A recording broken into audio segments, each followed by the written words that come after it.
And welcome to the Rage and Glory podcast. The first episode of it too, right? Yep. Yeah, we haven't done this before, but we're thinking about making this a monthly audio podcast just so that way we can release some stuff on the channel, and we're going to be talking about some gaming news, whether that's new games coming out or conversations and talking points about games or the gaming community or business practices, because as we know, the AAA gaming industry is an honest gaming industry, isn't it? Well, always. So always honest.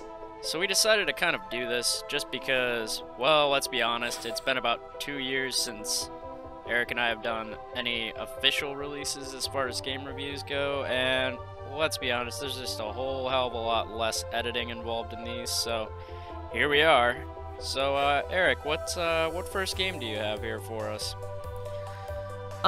Okay, so one of the first talking points I want to go over is a recently released game, Sekiro Shadows Die Twice from Software.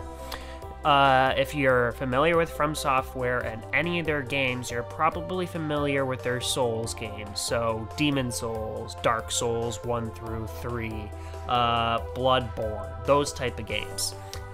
I haven't played Sekiro yet. I do want to play Sekiro because it's freaking From Software, and everything that they make is always a fantastic game, you know?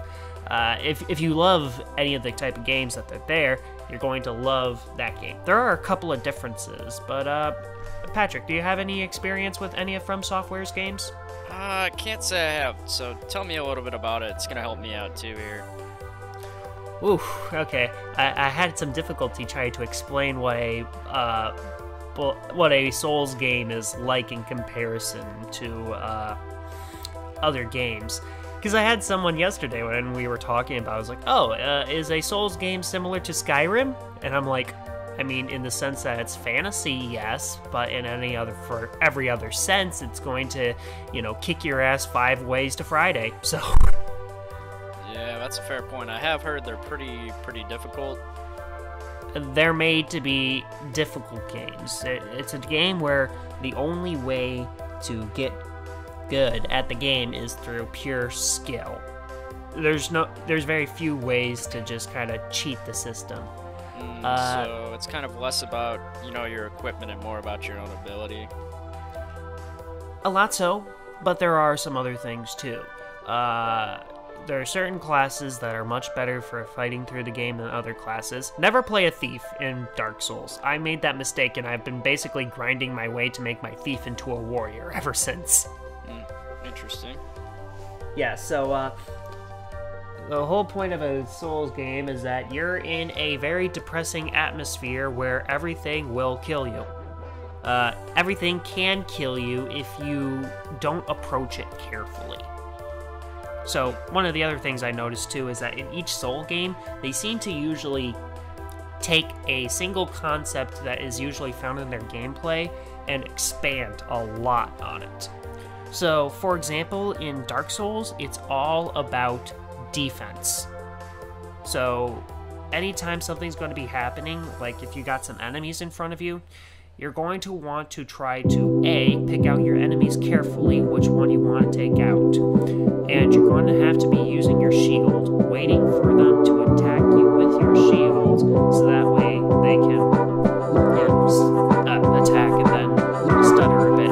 And then you have to make some quick and precise attacks, because otherwise you'll just try to go blindly with your ass by, skeletons and stuff like that.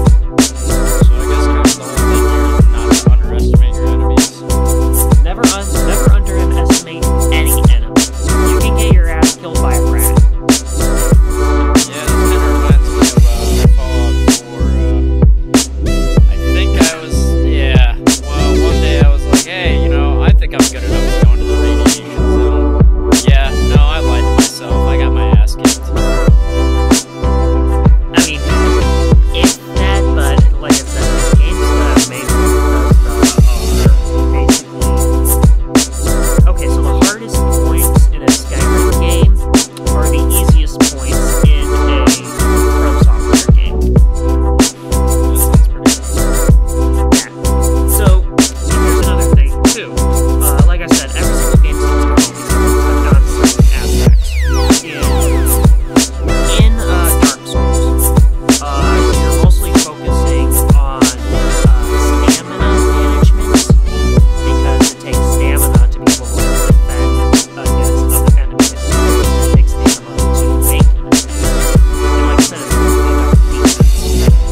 one, Sekiro Shadows Die Twice, which it takes place basically in a fantasy ancient Japan, there is no stamina meter.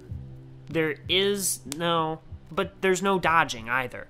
So the whole point of the game is using quick parry attacks to be able to strike your enemies with. So, a little bit different gameplay than it sounds like in this new one. A little bit different gameplay, but that seems to be the point every single time. I think the only exception being that that Demon Souls, which was the first game that came out, and never had an American release in here, but, you know, a lot of people just ended up playing it, and that's how people started loving it, and eventually went to Dark Souls. I think Demon Souls was the only game that had a similar gameplay to, like, Dark Souls. Okay, so... also... Yeah, go ahead. Sekiro also is one of the first games that does not have multiplayer in it, which, if you're familiar with Dark Souls multiplayer was more of you can invite people from other servers randomly into your server, and they can do one of either two things. You can invite them in, and they can help you defeat certain bosses and enemies, or they invade into your server and they can kill you and take all your souls. Oh yeah, I forgot. In the game, every enemy you kill gives you a soul, which is basically like a currency. If you die in the game, you'll lose your souls at the spot where you died. If you can get to that spot again without dying again, you can recollect all your souls that you lost. But if you die before then all those previous souls are just completely gone out of the game. Well, that's pretty unforgiving as far as gameplay goes.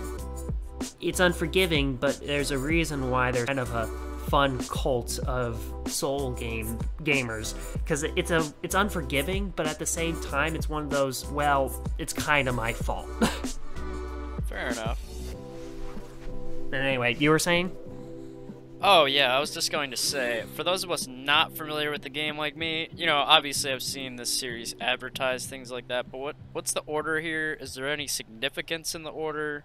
As far as, like, Dark Souls, you said this new Sekiro game is by the same publisher, correct? It's all by the same publisher, though it's not, like, in the same universe, so I would say, like I said, it doesn't really matter if you wanted to tackle any one of these, because each one of it's an own universe, so like story doesn't really impact. Even between Dark Souls 1 through 3, if you haven't played Dark Souls 1 or 2 and you just start at 3, you're not going to miss a whole lot. Okay, so if I picked up this new Sekiro, I wouldn't be, you know, totally lost? No, as far as I know, it just takes place in its own universe. Okay, that's good to know. And the other thing about From Software games, too, is that they really, really love their mythology that they build for their universes. Like, Dark Souls has its own origin story and the fall of man. The entire series is really about man, not... The gods, you know, created the universe, and they're trying to stay in power, despite the fact that really their power needs to be diminished so that way man can move on and become the new kings of the universe. So it's about the decay of the old world and going into the darkness of the new world. So, pretty heavy stuff. Yeah, definitely for a first podcast, pretty heavy there. Yeah, so that's part of the reason why I'm excited for Sekiro Shadows Die Twice, and I'll probably play it on my PC if I get enough money to do so. Yeah, so that's another thing. What's the total cost of this new game? Well, it's brand freaking new, so I have absolutely no idea, but if I was to pull up Steam right now, maybe I could figure it out. Yeah, just to give us an estimated cost on that. Okay. Steam store. Loading.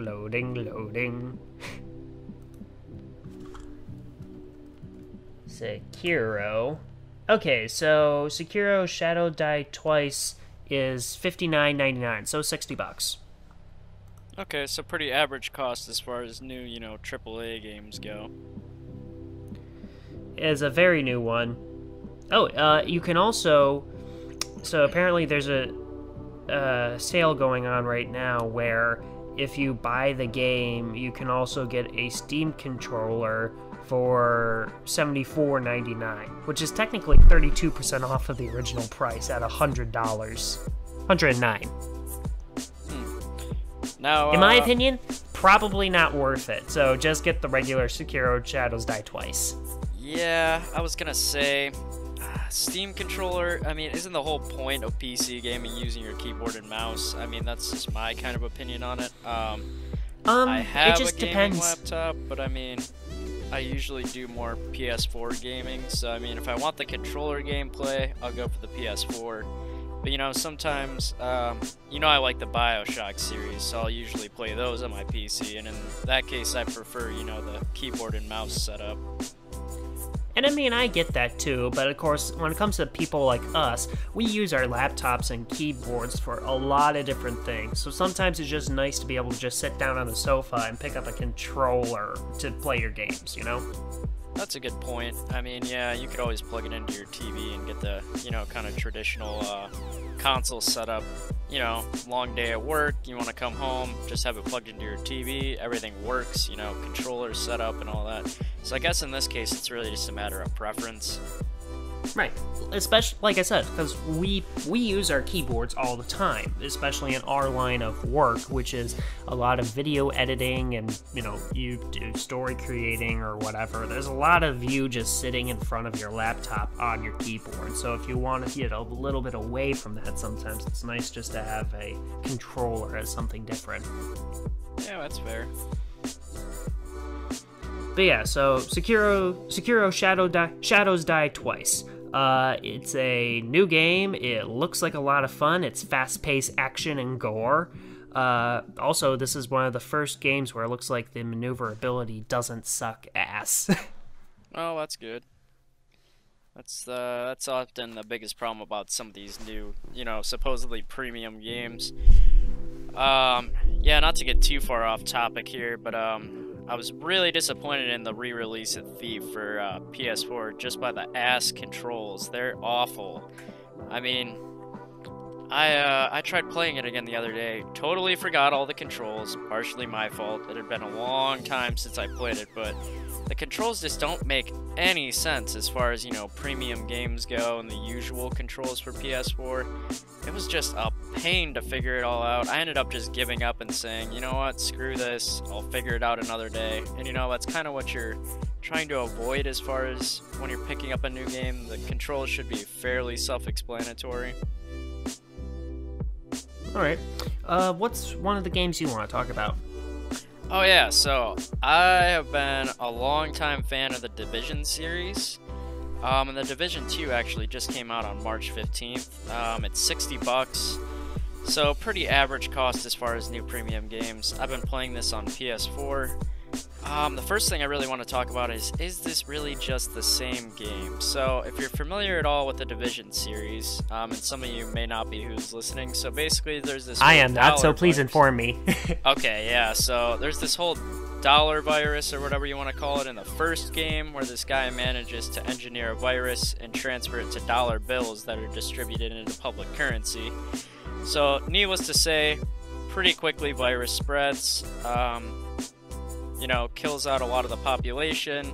So then you're kind of just left with who's there. And in the first game in New York, you're basically versing these enemies that are called the Rikers because they come from Rikers prison and broke out. So you kind of have this whole chaos thing and this whole division thing. Basically, these guys were activated, and this whole program was made by the President of the United States, or as Eric likes to call the division, the SS. It's a bit, but you finished the game, and I will talk about some things like that in a minute.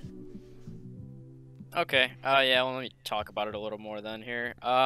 So as far as the same game, I have noticed, even though this one's in DC, yes, there's different, landmarks, things like that, but a lot of the same textures were used. I really kind of expected that. I mean, what game company as far as Tom Clancy's concerned, is going to, reinvent all the textures for every single object. So that's not really all that surprising. A lot of the same sort of elements of weapon upgrades and armor upgrades, where there's different colors. You have the gray basic one, purple, which is a little bit better, and then gold, and then there's green in between there, from the gray and the purple. So as far as that goes, pretty much the same thing. Gold's obviously going to be the rarest, have the best abilities. And as far as the leveling system, again, kind of the same thing. Every time you level up, you get what's called a field proficiency catch. So, you kind of get incentives for leveling up. I just started playing this last week. So far, I like it. A few of the pet peeves I had with the first game was that every single enemy, when they would drop something, it'd be a separate drop. Where in this one, there's sort of these single points where all the enemy drops are combined into one drop, which is just a lot less rinse and repeat of picking up shit the enemies dropped. Again, it's in DC, which makes it a little bit more interesting as far as landmarks you go to, things like that. And one thing, oh geez, this game is a lot harder than the first one. A lot of people, it didn't matter what system they were playing on, complained that Division, the first one, was just way too easy. I mean, I beat the entire first Division, had very few problems, even when I had, my basic starter equipment in that one. This one, a lot more challenging. I think they're trying to just encourage people to actually play with their friends on this, because this is a cloud-based game, which means, all you have to do is hit up your friends and they can just drop right into your game with you. So yeah, they've definitely stepped up the difficulty level a lot in this game. Okay. With the release of The Division, it also wants to bring up another talking point that it seems to be very touchy in the video game community, but let's face it, it's kind of inevitable to not talk about, especially with Tom Clancy's The Division. Are political messages in video games important to recognize and understand, and to talk about?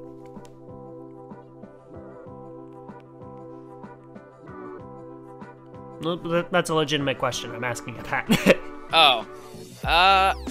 It's really up for debate. I mean, Eric and I were talking about this the other day while I was actually playing the game, and some of the things he said did have merit. As far as just this whole, hit squad supposedly coming in and sort of taking things over. In the first game, you do see a little bit of backlash from some people until, you help them out. So at the end of the day, our whole sort of over-encompassing question of the whole Division series is, at the end of the day, is it really just, a fun game to play? Should we look deeper into these messages as far as, like, this hit squad similar to what Eric refers to as sort of like the SS Division? Yeah. Because, let me explain so here's the reasoning why I come up with that. Because in the first game, you're playing as a group of people who only respond to the orders directly from the president, who have basically Blanc Carta ruling over everything. They can kill whoever they want, whenever they want. They can not take orders from, like, police or military, and they're the ones who can command them to do whatever the heck they want. And their enemies that they're fighting are, labor unions and stuff like that. Like, I mean, sure, the labor union is gone crazy, but it's still, you're fighting labor unions and people wearing hoodies who a lot of times don't even show a real prevalent danger until you actually shoot at them. Yeah, one point to mention though, Eric, and I'm not sure if you're aware of this, there is what's called the JTF, or Joint Task Force, that has a prevalence in both games. They are sort of like the local militia, I guess you would call them. They're sort of this organized group who are controlling the violence on the streets as well. And you do help them out a lot, so that's kind of an arguable, just as far as debate goes, as far as like, just taking orders from the president. Not exactly true. The president really you really don't hear anything from the president after, activating this so-called division union. After that, you're kind of on your own, the decisions you make, and this really isn't a choice-based game. You can't choose to, go against the president and the division itself. You do hear a little bit about rogue agents that you sometimes help take out. Rather than that, you're kind of on your own, the decisions you make, choosing to help the JTF, things like that. A lot of the times the story's directly involved with this JTF, so yeah, at the end of the day, it's really just how you look at the game as far as well, am I just taking orders from one guy? Do I kind of do my own thing as far as just helping keep things regulated? I mean, yeah, it's an interesting topic.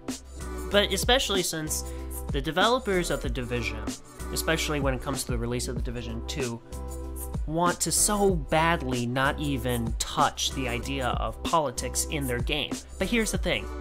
It's fucking Tom Clancy. Tom Clancy's novels are political thrillers. It's one of those things where it's especially if you know anything about Tom Clancy and his own politics, it's hard not to touch and understand what they're even talking about. In the first cinematic in the Division 2, they talk about the idea that people with guns were the ones that survived. How is that not a political message? Yeah, I think there's... like we said, I couldn't completely shut down everything you were saying. What you said had merit, and we definitely can't ignore the whole political message thing on here. It's definitely there. The whole... people who survived had guns, well, we all kind of know that's literally almost a direct quote to the Second Amendment and how people feel about that. But at the same time, you kind of can't avoid these issues. I mean, it's what everybody's talking about. That's probably why these games were so popularized for a while. I really don't know how popular these are today.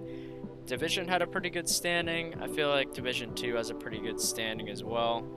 Just as far as, these political messages, I definitely think that has, at least partially to do with the standing the game has. But yeah, did you have anything else to add about the Division 2 before we move on here? Well, I mean, I heard that the first Division was actually pretty crappy about, the content that was in the game itself, so hopefully, if there are fans of the game, which I'm sorry if we offended you about our attacking of the game with political messages, but in the end, it's still a game. It's still important to talk about these things. But is the Division 2 better about the content in the game? And, I think, wasn't multiplayer a big thing that was a disappointment in the first game? Yeah, I do like how you can play the entire game multiplayer. That's just, you don't get that in a lot of games nowadays. And before we start getting hate mail, I do still love this game. Division 2 has held up to my standards so far. This is a game I often play with my older brother, and he lives a couple hours away, so I don't get to talk to him a whole lot, so this is kind of a way to connect with him. He actually suggested the first game to me. But as far as the first game goes, yeah, the DLCs were really kind of a disappointment. I barely played them and really haven't touched the game since this game came out, just because the DLCs were the same sort of rinse and repeat thing. They did have sort of like a survivalist thing they tried to add in one of the DLCs, where basically you were freezing to death, had to find certain equipment to survive, and then basically other players were trying to kill you. This is really one of the first sort of, not exactly, but it was definitely in the direction of the whole battle royale thing, and I wouldn't be surprised if we see that as a DLC that's more advanced in this game. The other DLC was an underground, so basically you did these missions in the underground subway tunnels of New York, which was kind of neat at first, but what I quickly realized was that they're sort of randomly generated, and you got sort of the same, rinse and repeat missions every time, so that got old pretty quick too. So I'm hoping they definitely improve the DLCs for this game, because I was so disappointed in the first game's DLCs. I just bought the standard game this time. I didn't even bother shelling out the extra money to automatically get the DLCs when they release for this. But yeah, so hopefully they pan out a little bit better for this game. All right. Let us know if you think that political messages in video games are something that we should talk about, and if you disagree with my personal opinion and you wish to send me hate mail, please send it to 13notthegulag.com. But anyways, moving on here so we don't get stuck on the Division 2 too long. Let's talk about another new release here. I have a few more talking points than Eric here, so we're going to kind of go back and forth every couple of talking points here. So, let's see. The Assassin's Creed Legendary Collection just released yesterday for $200. Kind of steep, but I get it. It includes the Division... Jeez, now I'm talking about the Division. The Assassin's Creed Black Flag, Assassin's Creed Rogue Remastered, Assassin's Creed Unity, Assassin's Creed Syndicate, Assassin's Creed Origins, and Assassin's Creed Odyssey. So, as we were talking about before this whole bundle thing came out, before we started this podcast, there's really only about 2 games worth the whole bundle there, but that's your call. Well, I mean, it is something we should talk about. Let's face it, the only 2 games in that entire bundle that people really like is Assassin's Creed Black Flag, because it's the world's most epic pirate simulator, and Assassin's Creed Odyssey. I haven't played it. I fell out of love with the Assassin's Creed series a long time ago. But it is something to talk about. People did like Odyssey because of how it changed things. I mean, I guess Origin 2... so I guess 3 games? Honestly, same kind of thing. I fell out of favor with the Assassin's Creed series after Assassin's Creed 3. Same here.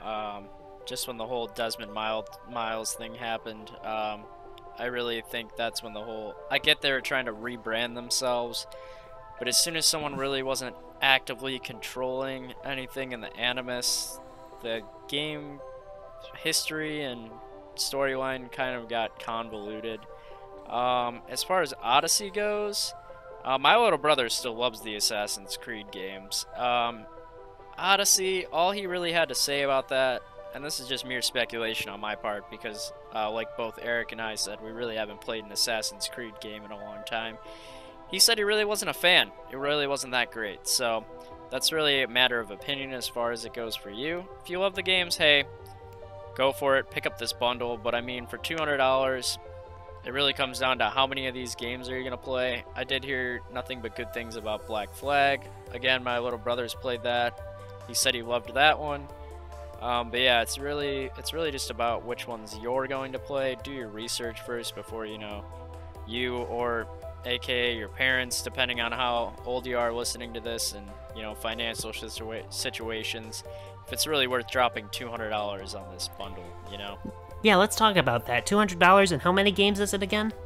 Let's see, it has 1, 2, 3, 4, so 6 Assassin's Creed games. 6 divided by 200?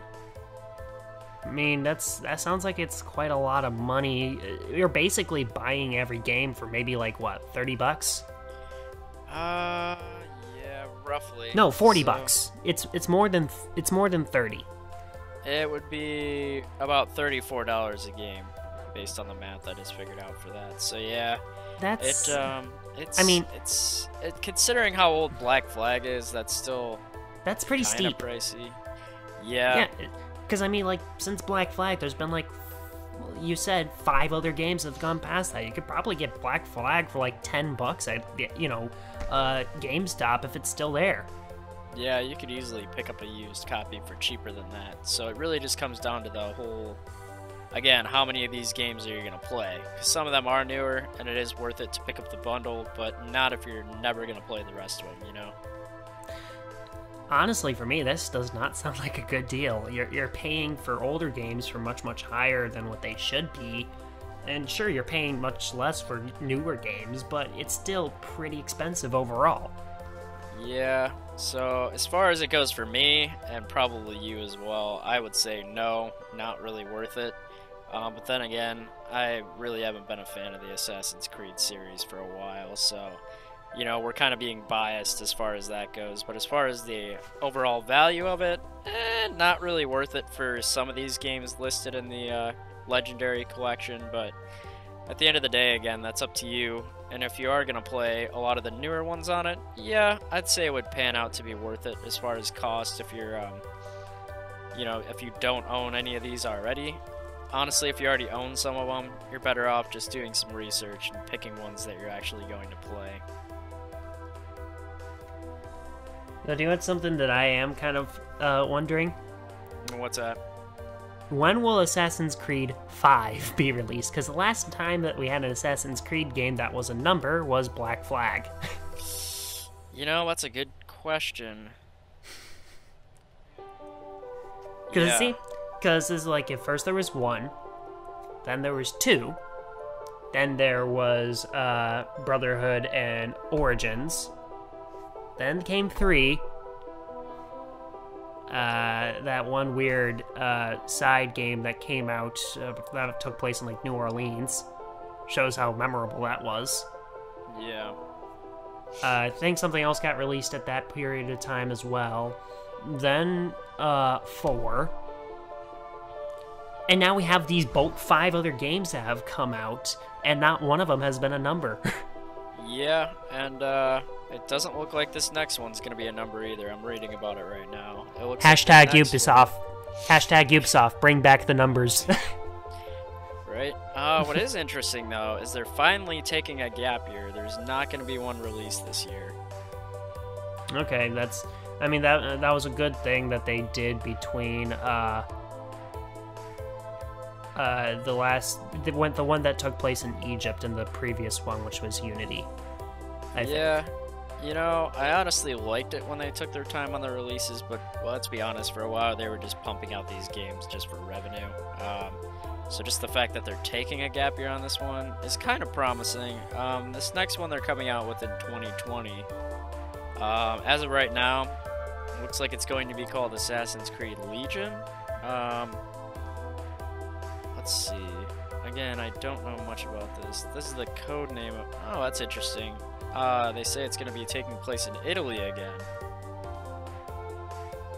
So that's good news. Honestly, my favorite Assassin's Creed game was the Assassin's Creed 2, and then the 2 that followed it were honestly my favorite. Yeah, Brotherhood. Honestly, those were my favorite, just because they focused on... I feel like the character building was the best, as far as Ezio Auditore. Well, everyone loved Ezio. That was the thing. Everyone loved Ezio. Yeah, and just the whole character building. I feel like they spent a lot more time building his character. You just have to keep in mind, like, we went from Assassin's Creed 1, where we got a little bit of background on the, main character in that game, but they just made it so much more rich, and a lot more elements were involved in Assassin's Creed 2, as far as, like, there's more charm. Your city. Yeah, restoring the city, actually getting to know your character a little bit more. We just seen this whole explosion as far as, like, Assassin's Creed 2, which is why I think that was honestly my favorite game in this series. Alright. Let's move on, because I feel like we have a lot to talk about, specifically disappointments with Assassin's Creed, that we might talk forever about it. Yeah, and we're trying to keep this relatively short, so yeah, let's go ahead. What's your next talking point here? Oh, I thought we were doing like a you do 2, I do 1, you do 2, I do 1, since you have more games to talk about. Well, I already talked about Division 2 and this Assassin's Creed. Oh, yeah. Angle. Okay, so the next thing I want to talk about is a game that has not been released yet. It's probably not going to be released for the next year or so. But it is something that a lot of people are talking about, a lot of fans are excited about. Vampire the Masquerade Bloodlines 2. If you're not familiar with Vampire the Masquerade, it is an older series, though most people have not played like the first Vampire the Masquerade, because it's weird. The Bloodlines is like a first-person RPG, where you play as a vampire, and the Masquerade is the secret order to make sure that people don't know vampires exist. But the first actual Vampire the Masquerade game was like this overhead 3D symmetric RPG. It almost played like the original Fallouts in a sense. Interesting. Yeah. So completely different than how Bloodlines works, but a lot of people love Bloodlines, and I myself am playing Bloodlines myself, and I can agree and concur. There is a lot of old school first-person RPG elements in these type of games, and the atmosphere is just super rich. And there's a lot of stealth gameplay in there, and just being a vampire and trying to follow these rules without, plus, you can basically play as Nosferatu. Like, there's an actual race in there, and I think the race is the Nosferatu race, where you're just a super ugly vampire, and that's basically hard mode, because then you have to live basically in the sewers and come out to feast on people, or rats. Interesting. Yeah, like you said, I feel like a lot of people, including myself, aren't too familiar about these games. I've honestly never heard of it, and you said it comes out in another year here? It's probably going to be coming out in another year or so. It's still in development. It's from Paradox Studios this time around, completely different studio. But here's the thing. The Vampire the Masquerade Bloodlines came out 15 years ago. Wow, that's a pretty big gap. So yeah, a lot of people probably aren't familiar with this game. There's going to be a lot of new people going into it who won't be familiar with how the game works. Now, I am excited, and I specifically want to talk about Paradox for a moment. Paradox Studios is making this. I'm familiar with Paradox Studios through my playing of their map games, like Crusader Kings 2 and Hearts of Iron 4 and stuff like that. Those are probably the two biggest ones people will know about. I mean, if they know about Europa Universalis or Victoria 2. Right, and if you're not familiar with these games, go ahead and check out his videos. He's been posting those on our main channel here, or there'll be a link in the description for you. Yeah, for my Paradox Mega Campaign. But getting past the point, before that they did do old school RPGs.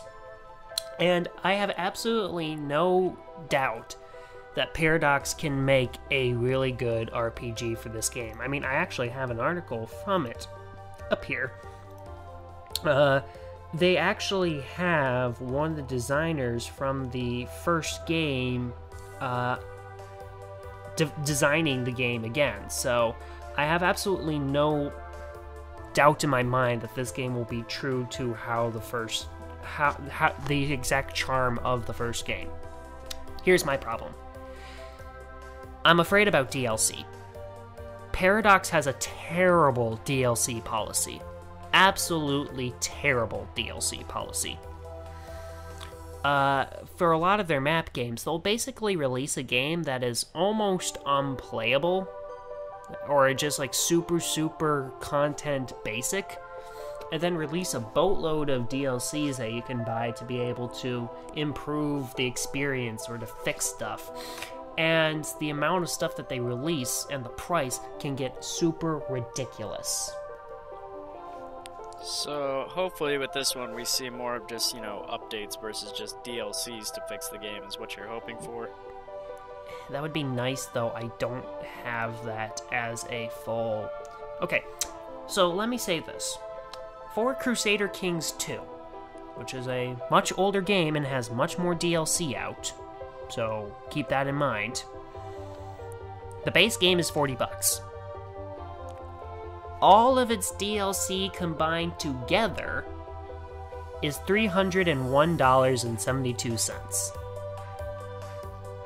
Yeah, that's pretty steep. I mean, especially for, even by today's standards, you figure tops you might pay $200 for a deluxe edition of a game. So that's $100, over $100 more than, buying the full version of a game with all DLCs included.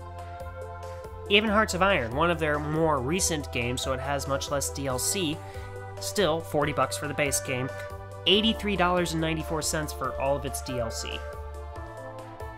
So a little bit more reasonable, but still unreasonable when you figure in that you need these DLCs for the game to almost function as expected. Yeah, but then there's also some of this stuff, like, for example, one of the things that they have on the Hearts of Iron stuff, $5.99 for the soundtrack. of one of these DLCs. So let me get this straight. You need to buy the soundtrack for the game, and it's not already included.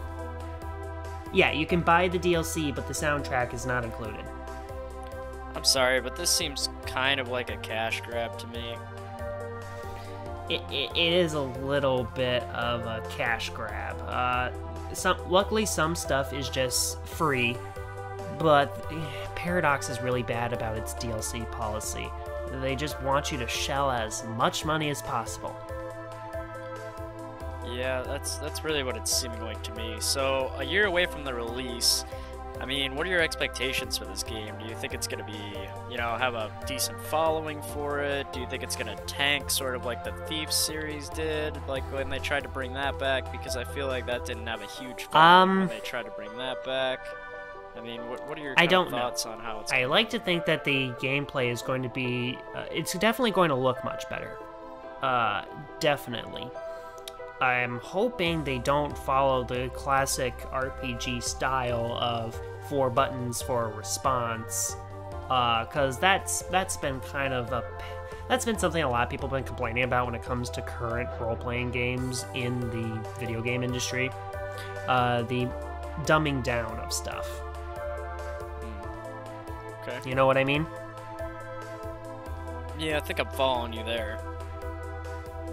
Yeah, it's just the dumbing down of role-playing elements has really not helped the role-playing industry. I mean, you take a look at Fallout 4, a lot of people are like, that game isn't even an RPG. I disagree, but I understand where they're coming from. There's a lot of elements that are just being dumbed down in comparison to their previous entries. Gotcha. Because, like, compare, like, Fallout New Vegas, the last game, or even Fallout 3, the last Bethesda game, in the Fallout universe, compared to Fallout 4. And you could start seeing there's quite a few differences with how they handle and tackle the actual role-playing elements of it. Right. Especially if you play D&D, like me, then you really understand some of the stuff that they've dumbed down. Gotcha. So, I expect that the gameplay will be fine. I think there will be a lot of added elements in there that will be taken out and then just sold as a DLC package. And that's what I'm worried about. Yeah. Yeah, especially when they're trying to, sort of reinvent this game from 15 years ago. I feel like that's going to turn a lot of people away. A really bad DLC policy will definitely turn a lot of people away. Gotcha. Okay, so let's move on. Right. Okay, so anyways, let's see. So, Kingdom Hearts 3. So, if you're a fan of the Kingdom Hearts series, the release actually just came out today for PS4, March 27th here. It's going to be $60. I don't want to speak too much about the Kingdom Hearts games. I don't know a whole lot about them. I have been thinking about picking up the re-release for PS4, the original Kingdom Hearts game. That's really the only one I'm even remotely familiar with. I played this probably when I was about 10 or 12 on the PS2, so the original game, which I actually loved. So I'm thinking about getting back into this series. My only pet peeve with this series is their really weird numbering system. Like, I can't believe they're just up to 3 right now. Eric and I were having a discussion before we started this podcast, because I originally thought this was a re-release. Well, I was wrong. Apparently this is just, Kingdom Hearts 3, an official release. So brand new game here, because I thought $60 was kind of steep for, a re-release. Which was originally going to be one of my talking points for this, but no, this is a brand new game, and they got about 15 million games in between where they number them like HD, whatever, remix. It's like, how are you supposed to... Yeah, how are you supposed to follow? I mean, yes, you can Google it, but otherwise, how are you going to follow, like, whatever happened to being like, hey, this is the first game, this is the second game. This is the second game with, like, additional chapters. The system is just weird as far as numbering goes. Yes, but if we didn't have that, then we wouldn't have, like, Kingdom Hearts Lion King 1.5. Yeah, it's just weird. But as far as the oh, go ahead. I was just gonna say that the problem is that they just release a boatload of games on multiple different things.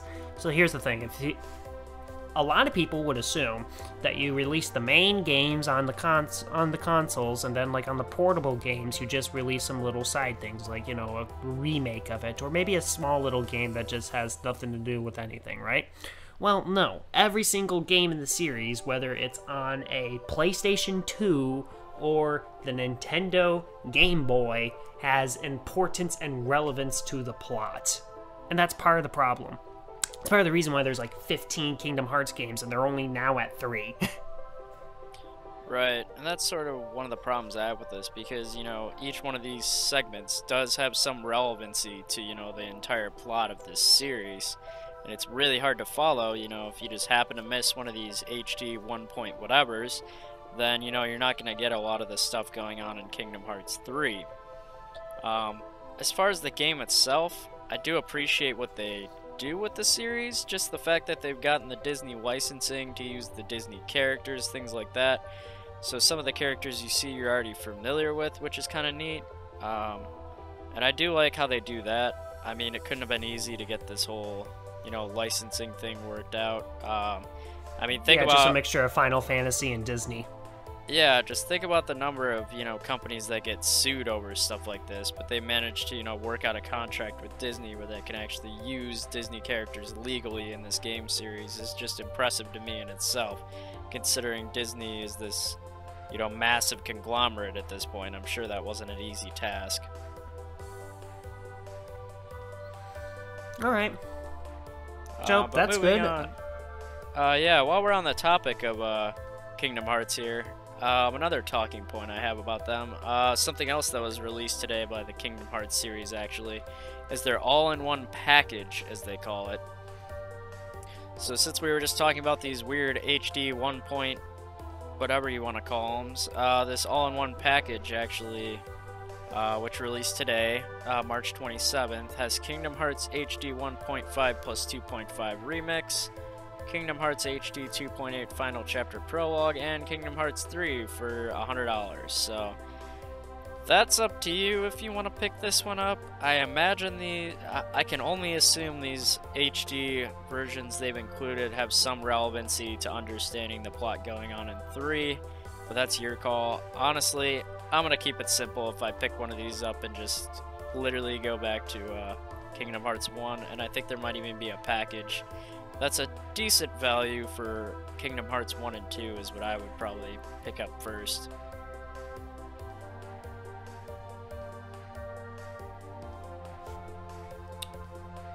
Are you there, Patrick? I'm having some technical difficulties. Yep, still here, buddy. Okay. Sorry about that. Just really low video connection. You're just coming in and out, in and out. So what was the next topic, or... Oh, I just talked about the Kingdom Hearts all-in-one package. I think we're back to you here. Okay, so this is going to be the last point of the day. Bedrick? You there? Yep. Okay. So, the last point of the day that I want to talk about, what I'm going to be calling... So, you remember throughout all of our childhood, we had the console wars, like which console is better? Yeah. Well, now we have the launcher wars, or which launcher that, because everyone's trying to be Steam, which launcher is going to be the launcher for everybody? And which leads to the two biggest contenders at this point, Steam and the Epic Games launcher. Because there's quite a bit going on with that. And of course, let's not forget every single publisher out there who is trying to create their own launcher for their own games. And, well, what's your opinion on the launcher stuff? Because I'm pretty sure you've gone through some stuff where it's like, hey, if you want to get this game, you have to download our custom launcher just to play it. Right. I mean, I played Fortnite. As far as the Epic Games launcher goes, They just haven't been around as long as Steam. I'm still more familiar with Steam, so a lot of this just comes down to personal preference too. Steam just has a larger following still. I could see why Epic Games is trying to sort of butt in here and get a standing as far as, you know, other games that they haven't personally created, because up until now, all the Epic games listed on their Epic Games launcher are made by Epic Games, so I could see why they're sort of branching out here. Looking into different markets. That's smart as far as a game company goes, but just the way they're doing it, I think is interesting. I don't necessarily think it's going to work out for them, but on the other hand, we were talking about this earlier as well, just how, you know, Steam doesn't really have any sort of filter system to this day still that really says, hey, you know, this game's flagged, and then gets reviewed and taken down just because, you know, it's not very appropriate, I guess you would say. Gee, you think a game called Rape Day isn't appropriate? Oh, gee, I don't know. You know, it might be about farming. Yes, of course. Unless maybe it's a historical game and it's actually about, like, the white man taking over the Indian provinces, which, you know, I'd be okay with a game like that. It'd just change the title, but... But yeah, I think that's going to be one of the major downfalls of Steam in the near future here. Just their total lack of regulation on their own, you know, game service here. Considering, to this day, most PC gamers, unless you said there's a custom launcher for it, which I've run into now and again. Yeah, because Steam is still the go-to place for most PC gamers to get their game content. So yeah, that's going to be an issue in the long run, I think. Well, yeah, because, like, Steam, it keeps releasing terrible games like Rape Day or school shooter simulators and stuff like that, and it's just like how is any of this stuff going through? The problem is that as long as you just pay the fee that's, you know, Valve just puts up there, you can just release any game whatsoever, and that's a problem. You know, it should be one of those things where it's like you pay the fee, they look at the game, they should have someone who's just like, okay, let's look at the game, let's look at the title, let's play it a bit, and if it's terrible game, you refund their money and tell them no. Right, I mean, it's not like it's an advanced system. You don't even need to pay people, like, a whole crew to search through all these games. I mean, have an AI in place. You'll see a lot of companies do this. I mean, Apple, you rarely hear anything about the Apple, you know, App Store having inappropriate things like this, because there's an AI that flags it, an actual person reviews it, decides if it's okay or not, and if it's not, they take it down right away. I mean, I don't see why Steam hasn't, you know, invested in this industry yet, because it'll save a lot of time. If they're worried about cost, it's going to be cheaper in the long run than, you know, individual people searching through all these new games that, so there's probably hundreds, if not thousands a day that get thrown up there. Yeah.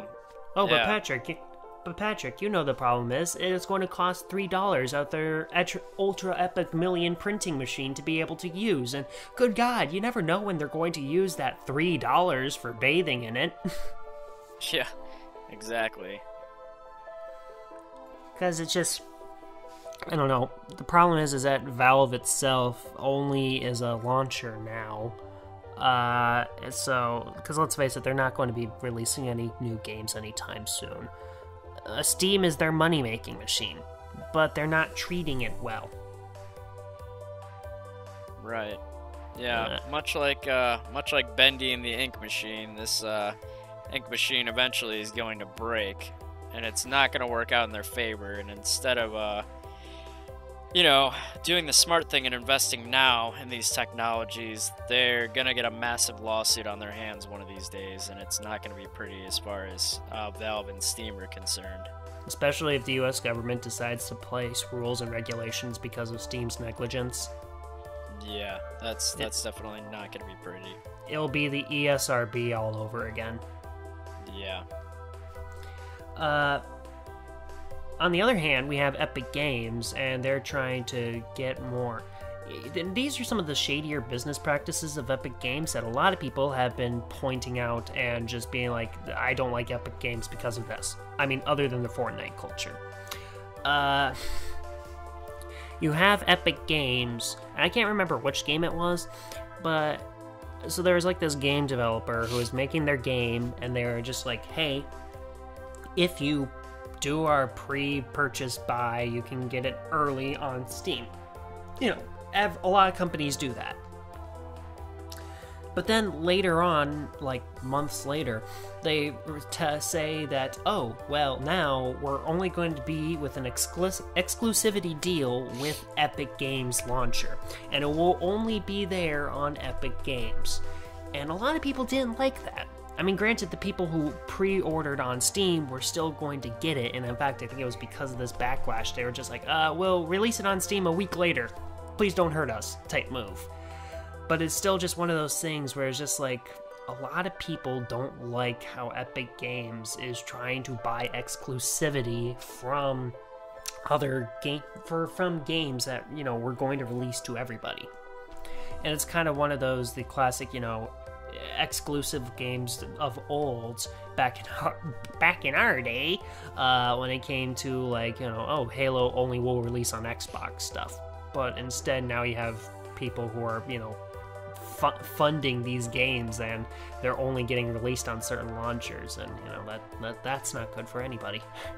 Right, and this isn't really a new concept, like you said. You know, you'll still see exclusives every now and again. It's rarer, you know, just because people do get peeved. Because honestly, who wants to have both a PS4 and an Xbox? Usually, despite what people say about one console or the other, let's not get into that console wars.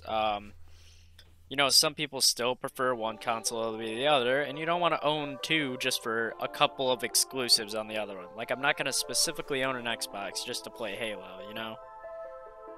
Right. And like I said, that's just part of the problem with how things are working, and it doesn't help that a lot of games are now crowdfunded. Right, and you just don't want, you know, in this case it's just preferential because, you know, PCs can handle both launchers just fine. I have both installed right now. But at the end of the day, it just comes down to, I would really prefer not to have both. I would just prefer to use Steam, but that's just me, you know? Oh, and let's not forget some of the other stuff. Like, I recently downloaded The Sims 4, like, 2 months ago. But I need the Origin game launcher to be able to play The Sims 4. Which is, you know, annoying. Or the fact that for my Bethesda game, which I got off of Steam, they also came with the Bethesda game launcher, which is like... So I download a game, and with the downloading of the game came another launcher. Yeah. Actually, no, I think I got the launcher when I was downloading the Fallout 4 script extender. Yeah, so just kind of extra when it comes to that, I guess you would say. Yeah, it's just one of those things where it's just like, you know, how many launchers are there going to be? Is there just going to be like every single AAA gaming company out there has its own launcher? Yeah, it just comes down to, you know... To which, if that's going to be the case, do we really want the Konami game launcher? I feel like that's going to be evil incarnate. Yeah, it just comes down to being inconvenient too. Like, instead of just going to one launcher, opening the game, and you're good, you have to be like, oh, what launcher was that? And then you have to find the launcher, open that specific launcher for it. It's just a pain, you know? If you don't have it already downloaded. Yeah. Because if you don't, then you have to download a new launcher onto your thing, just that way you can play the games you want to play. Right. So yeah, it's like, I feel like this launcher wars is going to be... While the console wars, in my opinion, was actually good for business, because, you know, it created exclusivity, people wanted to play this, so they bought those consoles. That was good for business. I feel like this launcher wars is only going to lead to terrible things in the future. Yeah. But anyways, moving on here. We have a couple more talking points in our first podcast here. Just wanted to talk about a game called Outward. It just released yesterday on March 26th.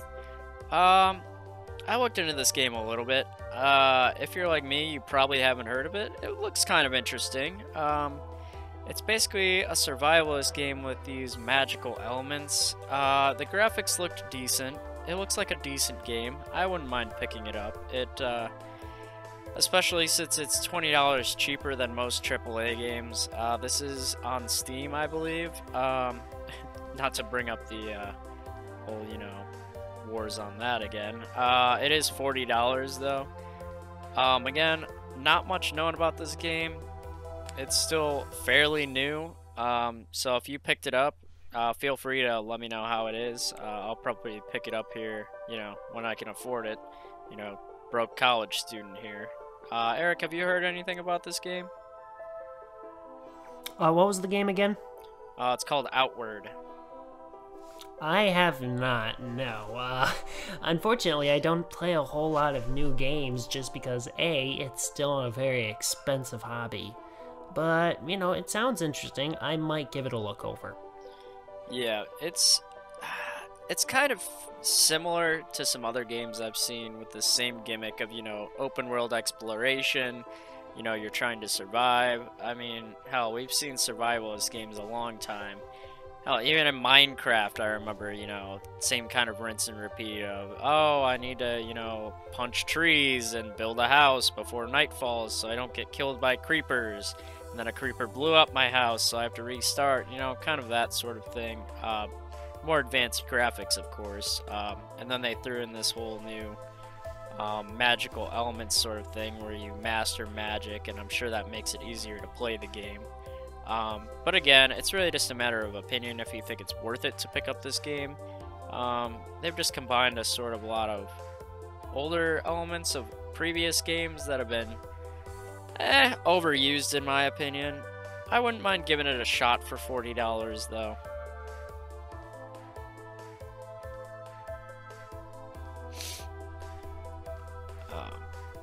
Sorry. Anyways, what's up? I'm sorry, I'd been in and out with your voice connection, so it's kind of hard for me to figure out at what points are being said.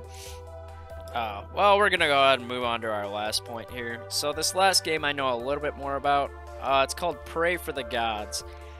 Interesting fact about this game, they actually had to change the spelling because they got a lawsuit.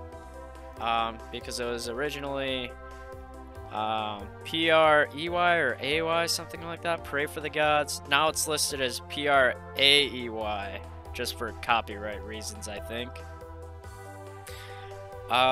Anyways, a little bit more about the game here. So it's sort of an interesting Shadow of the Colossus ripoff, really, at the end of the day. I did watch a playthrough on this. This game is still in beta, but you can get early access on Steam.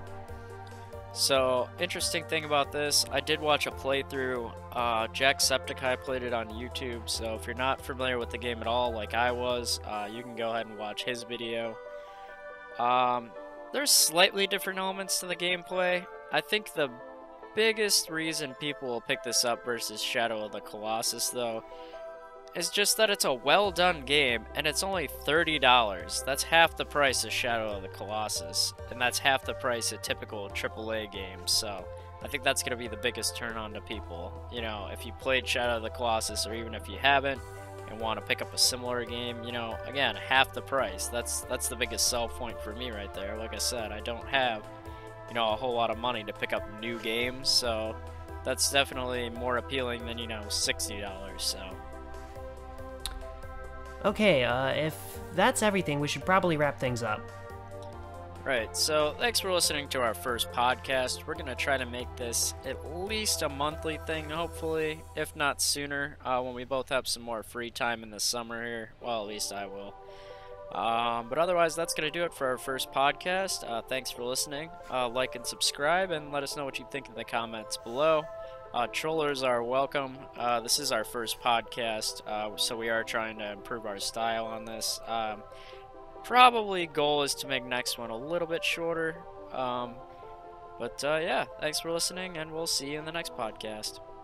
Hasta la vista.